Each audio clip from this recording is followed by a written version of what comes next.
ছোট্ট একটা গুনার কথা আপনাদের অল্প বলবো, যেটা আমরা সবাই করি। সেটা হলো, মুসলমান যখন আর এক মুসলমানকে খারাপ জানে, তখন এই মুসলমান ওই মুসলমানের গীবত করে। গীবত শোনেন? গীবত মানে কি? গীবত কি সত্য কথা না মিথ্যা কথা? মিথ্যা কথা, আসলে ঠিক না। গীবত শতভাগ সত্য কথা, 100% সত্য না হলে ওটা গীবত হবে না। গীবত হওয়ার জন্য প্রথম শর্ত হলো ওটা 100% সত্য হতে হবে। মিথ্যা হলে সেটাকে বলা হয় অপবাদ, বদনাম, মিথ্যা বদনাম। আর গীবত হওয়ার জন্য শর্ত কি? প্রথম শর্ত কি? শতভাগ সত্য হইতে হবে। আল্লাহ রাসূল সাল্লাল্লাহু আলাইহি ওয়াসাল্লাম বলছেন, আতাদরুনা মাল গীবাহ, তোমরা কি জানো গীবত কি? সাহাবায়ে কেরাম বললেন, আল্লাহু ওয়া রাসূলুহু আ'লাম, আল্লাহ এবং তার রাসূল ভালো জানেন। তখন রাসূলুল্লাহ সাল্লাল্লাহু আলাইহি ওয়াসাল্লাম বললেন, যিকরুকা আখাকা বিমা ইয়াকরাহ, তোমার ভাইয়ের গায়বাতে, অনুপস্থিতিতে তোমার ভাই সম্পর্কে এমন কথা বলবে, ওই কথাটা সে যদি জানে তার কষ্ট লাগবে। সে চাই না যে আমার অনুপস্থিতিতে আমার পিছনে কেউ আমার এই কথাটা বলুক। তাহলে একটা জিনিস গীবত হওয়ার জন্য কয়েকটা শর্ত। তার একটা হলো তার অনুপস্থিতিতে বলা, আর একটা হলো যেটা সে অপছন্দ করে সেটা বলা। সাহাবীরা প্রশ্ন করলেন, ইয়া রাসূলুল্লাহ আরাইতা ইন কানা ফি আখি মা আকুল, ইয়া রাসূলুল্লাহ আমি যেটা বলছি সেটা সত্য হয়, আমার ভাইয়ের অনুপস্থিতিতে তার পিছনে আমি এমন একটা কথা বলছি যেটা সত্যই তার ভিতরে আছে। রাসূলুল্লাহ সাল্লাল্লাহু আলাইহি ওয়াসাল্লাম উত্তরে বললেন, ইন কানা ফি আখিকা মা তাকুলু ফাকাদ গতাবতা ওয়া ইন লাম ইয়াকুন ফীহি মা তাকুলু ফাকাদ বাহাত্তা, যদি তুমি যে কথা বলছো এটা সত্য সত্যই ওই ব্যক্তির ভিতরে থাকে, তোমার কথা যদি শতভাগ সত্য হয় তাহলে ওটা গীবত হবে। তাহলে গীবত হওয়ার জন্য তিনটে শর্ত। একটা হলো আপনি পিছনে বলবেন অনুপস্থিতিতে, আর একটা হলো যেটা বললে সে কষ্ট পায়, আর একটা হলো সত্য হতে হবে।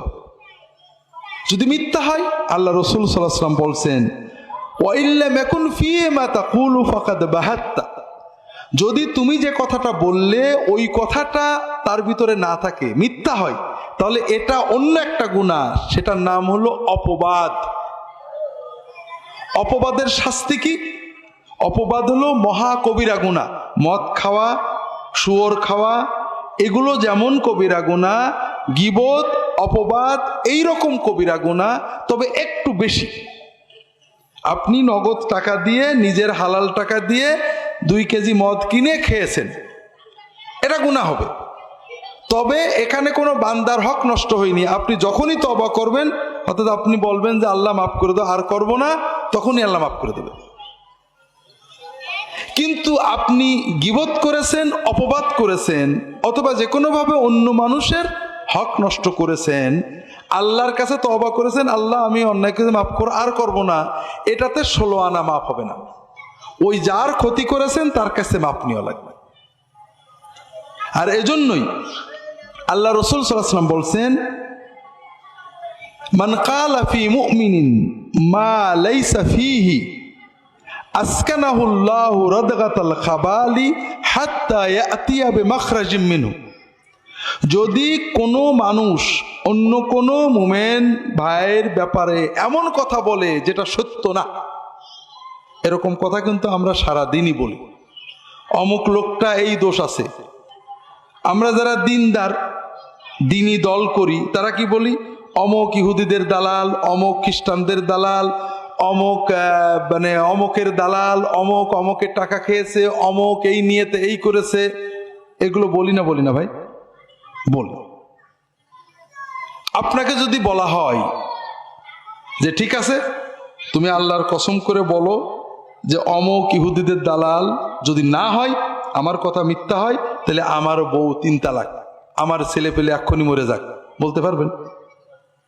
তাহলে আপনিও নিশ্চিত না, ঠিক না? আপনি আন্দাজে বললেন না? আন্দাজে বলবেন। কিয়ামতের দিন আল্লাহ আপনাকে একটা চান্স দেবে। কি বলবে?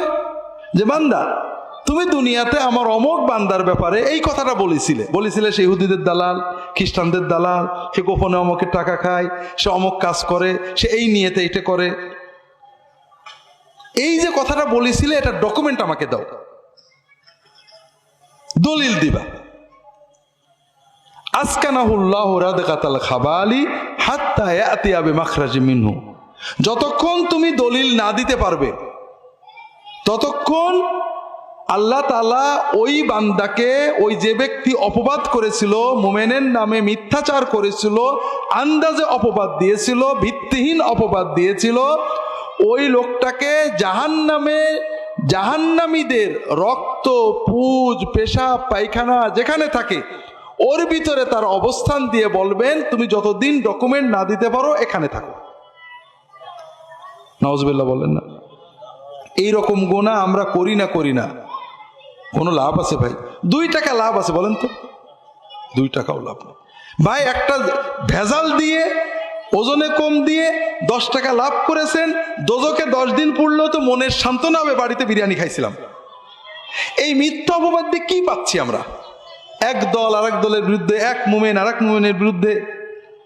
ভাইরা, আল্লাহর হস্তে বলি, যে কথা আপনি ডকুমেন্ট দিয়ে প্রমাণ করতে পারবেন না সেই কথা বলবেন না। আপনি আমার কথার সমালোচনা করেন যে আব্দুল্লাহ জাহাঙ্গীর এই কথা বলেছে, এটা ঠিক না, কোনো সমস্যা নেই, কারণ আপনি জানেন ডকুমেন্ট আছে আমি বলেছি। কিন্তু আপনি এটা বলেন না যে আব্দুল্লাহ জাহাঙ্গীরের মনে এইটা ছিল বলে এইটা বলেছে। আপনি কার মন দেখেছেন? আল্লাহ কিয়ামতে জিজ্ঞেস করবে তো। অথবা বলেন না আব্দুল্লাহ জাহাঙ্গীর অমুকের কাছে টাকা নেওয়ার কারণে এটা বলেছে। ডকুমেন্ট আছে আপনার কাছে? আছে? বলবেন না, কোনো না। আমি বলে না দুনিয়ার কারোর ব্যাপারে আপনি, বিষয় হচ্ছে কি ভাইরা, একদিন আমাদের একা আল্লাহর সামনে দাঁড়াতে হবে, ঠিক না? এই দুনিয়ার মারামারি, মাতবরি সব শেষ হয়ে যাবে, যেখানে আল্লাহ ইনসাফ করবেন। আল্লাহ এক বান্দার ক্ষতি করে আর এক বান্দাকে জান্নাত দেবে না। আপনি আল্লাহর কাছে কোটি গুনাহ করেছেন, মাপ পাবেন, কিন্তু আল্লাহর আরেক বান্দার ক্ষতি করেছেন, এটা আল্লাহ ওই বান্দার পারমিশন ছাড়া মাফ করবেন না, তার কাছে মাপ নিতে হবে আপনাকে। কাজেই ভাইরা, এই যে আমরা এক গ্রুপ আর এক গ্রুপের, এক দল আর এক দলের, এক রাজনৈতিক দল এক ধর্মীয় দল আর এক ধর্মীয় দলের, এক ব্যক্তি আর এক ব্যক্তির নামে অগণিত কথা বলছি, এর 95% মিথ্যা, ডকুমেন্ট ছাড়া, মিথ্যাটার প্রমাণ।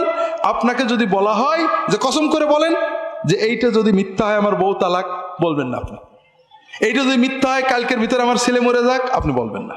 বলতে পারবেন? আর এইভাবে যেটা পারবেন না, আপনি নিশ্চিত আপনি আন্দাজে বলেছেন, আর আন্দাজে কথা বলাটাই হারাম।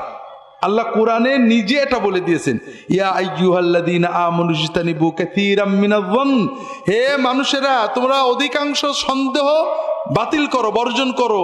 ফাইন্না বা'দায-যন্নি ইসমু, ধারণা, সন্দেহ এটা পাপ। আল্লাহ রাসূল সাল্লাল্লাহু আলাইহি ওয়াসাল্লাম বলে ইয়াকুমুয-যন্ন ফাইন্নায-যন্না আকযাবুল হাদিস, সন্দেহ, ধারণা, মনের আন্দাজে কিছু বলো না, এটা সবচেয়ে মিথ্যা কথা। দ্বিতীয়, আমরা এক মুমিন আর এক মুমিনের বিরুদ্ধে যেটা বলি এটার 5% সত্য কথা, আর সত্য হলে সেটাকে কি বলা হলো? গীবত। গীবত হওয়ার জন্য রাসূলুল্লাহ সাল্লাল্লাহু আলাইহি ওয়াসাল্লাম 3টে শর্ত দিলেন, মনে আছে তো? কয়টা শর্ত? 1 নম্বর সত্য হইতে হবে, 2 নম্বর তার পিছনে হইতে হবে, 3 নম্বর যে কথা বললে সে কষ্ট পায় এরকম কথা হইতে হবে। আমরা অনেক সময় মনে করি ওর আমরা সামনেও বলতে পারি, বলেন না? বলেন না? সামনে যেটা বলতে পারেন সেইটা পিছনে বলাই হলো মহা কবিরা গুনাহ, গীবত। আল্লাহ কোরআনে এই আয়াতে বলছেন, ইয়া আইয়ুহাল্লাযীনা আমানু ইজতানিবু কাসীরাম মিনায-যন্নি ইন্না বা'দায-যন্নি ইসম ওয়ালা তাজাসসু ওয়ালা ইয়াগতাব বা'দুকুম বা'দা।